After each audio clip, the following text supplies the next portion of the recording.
اعوذ باللہ من الشیطان اللعین الرجیم بسم اللہ الرحمن الرحیم وبہ نستعین وہو خیر المعین وصلی اللہ علی سید الانبیاء والمرسلین وعلی آلہ الطیبین الطاہرین المعصومین الغر المیامین المنتجبین اما بعد تعلیمات نہج البلاغہ کے عنوان سے گزشتہ سیشن میں ہم نے اس موضوع پہ گفتگو کی کہ نہج البلاغہ میں جناب امیر علیہ السلام انسان کامل کا کیا تعارف کراتے ہیں، اور اس موضوع پہ ہمارے 2 سیشن گزر چکے ہیں۔ اس سیشن میں بھی اس کو مختصراً ہم آگے بڑھاتے ہیں اور کوشش کریں گے کہ آج اس حصے کو ہم مکمل کر لیں۔ ذات پروردگار نے انسان کو پیدا کیا ہے اور اس کا مقصد اس کو کمال تک پہنچانا ہے۔ اپنی طرف سے روح اور اس زمین سے جسم کو لے کے ان دونوں کو ملا کے انسان کے لیے وہ راہیں متعین کی ہیں، جن راہوں کو عبور کر کے اور جن راہوں سے گزر کر انسان رب کی ذات کو پا سکتا ہے۔ یہ راہ جس کے بہت سارے نام قرآن مجید میں ذکر کیے گئے ہیں، مشہور ترین صراط مستقیم ہے۔ اس راستے سے گزر کے انسان اس کریم تک پہنچتا ہے، اور اس کے کرم کی انتہا ہے کہ راستہ بھی خود بنایا، ہمیں خود بلایا، اور تنہا نہیں بلایا، فرمایا میں اپنے معصوم نمائندے آپ کی ہدایت اور رہنمائی کے لیے بھیج رہا ہوں، بس آپ کو یہ کرنا ہے کہ آپ نے ان کے پیچھے چلنا ہے، آپ نے ان کی پیروی و اطاعت و اتباع کرنی ہے، اور ان کو معصوم بنایا تاکہ ان میں کسی قسم کے شک و شبہ کی گنجائش نہ ہو، تاکہ انسان اس سفر میں متردد نہ ہو، میں منزل مقصود تک پہنچوں گا یا نہیں، کہیں رہنما راستے میں مجھے چھوڑ نہیں جائے۔ تو ان چیزوں کو مد نظر رکھتے ہوئے ذات کریم نے اپنے معصوم بندوں کو انسانی ہدایت کے لیے بھیجا، اور اس ہدایت کے ذریعے سے اس انسان کو کمال تک پہنچانے کا تمام جو ذریعہ تھا وہ مہیا فرما دیا۔ ابھی گزشتہ سیشنز کا ایک مختصر سا جائزہ ہم نے وہاں بحث کی ہے کہ انسان اگر کمال تک پہنچنا چاہتا ہے تو پہلا مرحلہ اس کے کمال کے لیے وہ ہے اس کی ذات، یعنی انسان کو اپنے نفس پر اتنا کام کرنا چاہیے اور اپنے نفس کے ساتھ اس کو وہ سلوک کرنا چاہیے کہ وہ مطمئن ہو جائے کہ میں نے اس راہ کو، جیسے یہ راہ اللہ کی ذات نے میرے لیے متعین کی ہے، اسی انداز سے طے کیا ہے، اور میں اس راہ کو طے کر کے کمال تک پہنچ چکا ہوں۔ اب نہج البلاغہ میں جناب امیر علیہ السلام کا ایک بہت بڑا موضوع جو رہا ہے وہ خود اس ذات کریم کی پہچان ہے۔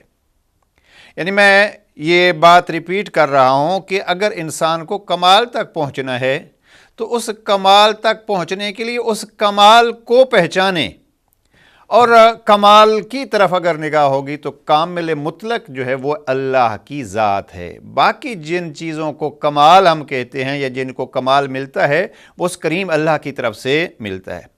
لہٰذا کمال تک پہنچنے کے لیے ضروری ہے کہ اس کمال کو پہچانیں اور اس رب کریم کی پہچان کر کے پھر اس طرف متوجہ ہوں۔ اب اس کی ذات نے انسان کو بار بار اپنی طرف بلایا، بار بار انسان پر نعمات نازل کی۔ جناب امام علی رضا علیہ السلام کا ایک فرمان مجھے یاد آ رہا ہے، معصوم فرماتے ہیں کہ اللہ کی ذات، بلکہ یہ دعائے عرفہ کے الفاظ ہیں جناب امام سید سجاد علیہ السلام کے، صحیفہ سجادیہ کی دعا نمبر 47 دعائے عرفہ۔ اب دعائے عرفہ میں جناب امیر علیہ السلام کے یہ فرزند ارجمند علی ثانی، نہج البلاغہ تو نہیں ہے لیکن صحیفہ سجادیہ جس کو زبور آل محمد کہا جاتا ہے، وہاں جناب امام فرماتے ہیں اللہم، اے میرے پروردگار، وَأَنَا الَّذِي أَنْعَمْتَ عَلَيْهِ قَبْلَ خَلْقِكَ لَهُ، اے پروردگار تیری ذات وہ ہے جس نے مجھے پیدا کرنے سے پہلے میرے اوپر نعمات نازل فرمائیں۔ اب یہ جملہ خود ایک غور طلب جملہ ہے۔ وہ کریم اللہ انسانی پیدائش سے بھی پہلے انسان پر نعمات کی ایک بارش کر دیتا ہے۔ اب وہ اس کریم کی پہچان جناب امیل علیہ السلام نے نہج البلاغہ میں بار بار اسی چیز کی پہچان کرائی، اور نہج البلاغہ کا ایک بہت بڑا حصہ ہے جس حصے میں جناب امیر نے توحید بیان کی ہے۔ اب آج کے مرحلے میں جو ہم عرض کرنا چاہتے ہیں، انسان اگر خود اپنے آپ کو کمال تک پہنچانا چاہتا ہے تو اس کے کمال نفس کے ذریعے سے اگلا قدم وہ اٹھائے گا، اور اس کمال نفس کے لیے جناب امیر علیہ السلام نے مختلف طریقے اپنائے ہیں۔ اگر وہ شخص کہاں کھڑا ہے، بیٹے کی صورت میں ہے تو جناب امیر علیہ السلام نے بیٹے کے لیے وہ رہنمائی فرمائی کہ قیامت تک کی اولاد کے لیے وہ ایک بہترین رہنمائی ہے، جو امام حسن مجتبی علیہ السلام کو وصیت کی صورت میں نہج البلاغہ کے نمبر 31 میں جناب امام نے بیان فرمائی۔ یعنی یہ حقیقت میں بیٹے کے لیے ایک وصیت ہے، اور حقیقت میں اولاد کے لیے ایک دستور العمل ہے۔ اولادیں اگر اس طرف دیکھیں، اور میں بارہا اس پلیٹ فارم سے یہ عرض کر چکا ہوں کہ اگر ہم نہج البلاغہ کی اس وصیت نامہ 31 کو پھیلائیں تو علماء نے اس پر کئی جلدوں میں کتابیں لکھی ہیں، لیکن اس کا ایک ایک جملہ ہم اپنی زندگی میں اگر اپنائیں تو ہم کہہ سکتے ہیں کہ ہم کمال کے سفر کے راہی ہیں۔ بہرحال اولاد کے لیے اگر اولاد کمال دیکھنا چاہتے ہیں تو وہ نسخے اس با کمال ہستی نے نہج البلاغہ میں بیان فرمائے ہیں، جن نسخوں کو اپنا کر انسان اپنے کمال کو پا سکتا ہے۔ دوسرا مثلا ایک حکومت کے لیے، سیاست کے لیے، گورنرنگ کے لیے، وہ آپ دیکھیے تو جناب امیر علیہ السلام نے مالک اشتر کو وہ اصول بتلائے ہیں جو 1400 سال پہلے بتلائے گئے، اور آج بھی وہ انسانیت کی خدمت کے لیے اور سیاست واقعی کے لیے اصول اور رہنما ہیں۔ لہذا جہاں کوئی کھڑا ہے، یہاں یہ بات بھی متوجہ رہے، یہ نہیں ہے کہ انسان کہ چونکہ فلاں کو حکومت مل گئی ہے، دولت مل گئی ہے، لہٰذا وہ کمال سے دور چلا گیا۔ نہیں، با کمال وہی ہوتے ہیں۔ اگر آپ ایک معنی میں کمال کا معنی کریں تو کمال کا معنی خود پروردگار عالم نے خلقت انسانی کے مقصد میں بیان فرما دیا ہے۔ وَمَا خَلَقْتُ الْجِنَّ وَالْإِنسَ إِلَّا لِيَعْبُدُونَ، میں نے جن اور انسان کو پیدا کیا ہے فقط اور فقط عبادت کے لیے۔ یعنی انسانی خلقت کا مقصد کیا ہے؟ اس کی خلقت کا مقصد ہے عبودیت اور عبادت۔ اب کامیاب ہم کس کو کہتے ہیں؟ کامیاب وہی ہوتا ہے جو اس مقصد کو پالے، اور اس مقصد کو پا کے انسان پھر کامل بنتا ہے۔ لہذا عبادت ایک ذریعہ ہے کمال کا۔ تو ذات پروردگار کی عبادت اور ذات پروردگار کے سامنے سر تسلیم خم کرنا، یہ انسان کو اس سفر کی طرف لے جاتا ہے۔ لہذا یہ نہیں ہے کہ اگر ہم کسی کے پاس دولت دیکھیں، کسی کو سیاست کے کسی عہدے پر دیکھیں تو ہم کہیں کہ نہیں یہ تو بہرحال دنیا پرست ہے، چونکہ ہمارے ہاں تقسیم جو ہو گئی ہے وہ یہ ہے کہ دین پرست اور دنیا پرست۔ جو سیاست کی طرف جائے گا وہ دنیا پرست ہوگا۔ اب ہم کیا کہیں گے؟ جناب امیر علیہ السلام کی 4.5 سالہ دور حکومت تھا، اور باقی ائمہ کی بھی یہ تمنا رہی ہے کہ حکومت چونکہ ان کا حق ہے لہٰذا ان کو ملنی چاہیے۔ اب اگر ایک امام اس کی طلب کرتا ہے اور اس کے لیے کوشش کرتے ہیں، یا جناب امیر علیہ السلام اس کو پا لیتے ہیں، یا بار میں امام کی حکومت اس جہان پر چھا جائے گی، تو اس کا مقصد یہ نہیں ہے کہ انسان کے پاس دولت آ گئی یا حکومت آ گئی ہے تو وہ دور چلا گیا ہے کمال سے۔ نہیں، جناب امیر علیہ السلام کا یہ خط 53 یہی بتلاتا ہے کہ کمال پہ انسان فائز رہ سکتا ہے اگر وہ رب کے احکام کو بجا لاتا رہے۔ وہ گورنر بن کے بھی، وہ حکمران بن کے بھی، وہ تخت پر بیٹھ کے بھی، البتہ تخت میرے لفظ ہیں اس لیے کہ ہمارے ہاں ایک غلط سلسلہ ہے، حکومت کو بھی تخت کے عنوان سے یاد کیا جاتا ہے۔ اب تخت کیا تھا جناب امیر علیہ السلام کا، وہ تاریخوں نے اس کو بڑے واضح طور پر بیان فرمایا ہے کہ خاک نشین، اور خود پاک پیغمبر کا جو تعارف نہج البلاغہ میں جناب امیر علیہ السلام فرماتے ہیں کہ پیغمبر اکرم مٹی پہ بیٹھتے تھے، تو یہ بہرحال ایک حکومت کے عنوان سے تخت کا نام آتا ہے۔ بہرحال عہدہ حکومت پہ بھی بیٹھ کے جس نے عبادت کو نہ چھوڑا ہو وہ راہ کمال کا بہترین راہی ہے اور ہمارے لیے نمونہ ہے۔ تو یہ انسان جس جگہ پہ ہو اس جگہ کے لیے اور اس مقام کے لیے اس کے پاس نہج البلاغہ کی صورت میں ایسے اصول موجود ہیں جن کو اپنا کر وہ کمال تک پہنچ سکتا ہے۔ کوئی فیلڈ بھی آپ لے لیں، تاجر ہو، معلم ہو، ٹیچر ہو، اس میں مثلا ایک طالب علم دینی ہو، ایک عالم دین ہو، جس پر بھی آپ نگاہ کریں گے تو اس کے لیے نہج البلاغہ میں اصول موجود ہیں کہ کس طریقے سے وہ کمال تک پہنچ سکتا ہے۔ بہرحال گزارش یہ کرنا ہے کہ انسان کا سب سے پہلا فریضہ اور سب سے پہلا اس کے لیے حکم یہ ہے کہ انسان اپنے آپ کو سنوارے اور اپنے آپ کو کمال تک پہنچائے۔ اس لیے اگر کوئی شخص اپنے کمال تک پہنچ جاتا ہے اور وہ سمجھتا ہے میں کامل ہو گیا ہوں لہٰذا کسی اور کی طرف مجھے توجہ کرنے کی ضرورت نہیں ہے، تو پھر حدیث اور خود نہج البلاغہ یہ فرماتے ہیں کہ نہیں، پھر وہ کامل نہیں ہے۔ اس لیے کہ کامل افراد کے لیے ایک فریضہ یہ ہے کہ وہ پیچھے رہ جانے والوں کو بھی اپنے ساتھ ملائیں، ان کو بلائیں، ان کو راہ بتلائیں۔ اگر کسی مشکل اور کسی دشمن کے ہاتھ سے وہ چڑھ گئے ہیں تو اس سے نکالیں اور منزل مقصود تک اس کو پہنچائیں تاکہ وہ کمال کی منزل کو پا سکے۔ لہذا جس کو ہم امر بالمعروف اور نہی عن المنکر کہتے ہیں وہ کیا ہے؟ وہ یہی ہے کہ انسان جو ان مراحل کو طے کر چکا ہے وہ دوسروں کو بھی اس مرحلے کے طے کرنے میں مدد اور معاونت کرے۔ تو پہلا مرحلہ یہ ہے کہ انسان خود کو کمال تک پہنچائے۔ اب دوسرا مرحلہ اس کے بعد کیا ہے؟ دوسرے مرحلے کو ہم دو حصوں میں تقسیم کر سکتے ہیں۔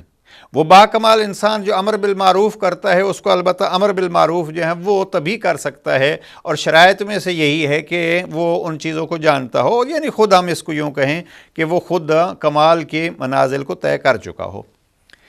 اب جب خود کو سنوار چکا ہے تو ایک پہلو تو یہ ہے کہ وہ اپنے یعنی مختصر ترین یونٹ کو کمال کی طرف رہنمائی کرے، اور وہ مختصر ترین یونٹ کیا ہے؟ وہ ہے اس کا خاندان۔ ایک مرحلہ پھر آتا ہے وہ ہے کمیونٹی۔ اب تھوڑی سی توجہ اگر ہم کریں تو ہم میں سے اکثر جو ہے وہ کمیونٹی کی طرف تو خیال کرتے ہیں لیکن خاندان کی طرف ہمارا خیال نہیں ہوتا۔ آپ دیکھیے جناب پیغمبر اکرم کو جب حکم ہوتا ہے دعوت دین کی طرف بھیجنے کا تو پیغمبر اکرم نے پہلا سوال یہ کیا کہ پروردگار مجھے معین و مددگار دے، جناب موسیٰ کے سوال کی طرح۔ اور پھر پہلا اعلان کہاں ہوا؟ دعوت ذو العشیرہ، یعنی پیغمبر عشیرہ یعنی خاندان، دعوت ذو العشیرہ یعنی خاندان کی دعوت۔ اب خاندان پیغمبر اکرم میں جناب امیر اور جناب امیر کے والد گرامی جناب ابو طالب سے ہٹ کے وہاں کون تھا جو اس وقت رسالت کا قائل تھا؟ لیکن چونکہ خاندان تھا اور دعوت ذو العشیرہ میں جیسے بعض نے تعداد لکھی 40 کے قریب، تو وہ جناب پیغمبر اکرم کے قریبی تھے، اقربین تھے، رشتہ دار تھے۔ تو ان کو جب پاک پیغمبر نے بلایا تو یہ خود ہمارے لیے ایک درس ہے، دعوت ذو العشیرہ ہمارے لیے درس ہے کہ انسان آپ اپنی ذات کو ان منازل تک پہنچا کے مطمئن ہو کے بیٹھ نہیں جا، بلکہ طریقہ کار پیغمبر یہ رہا ہے کہ وہ اپنے خاندان کو بلاتے ہیں۔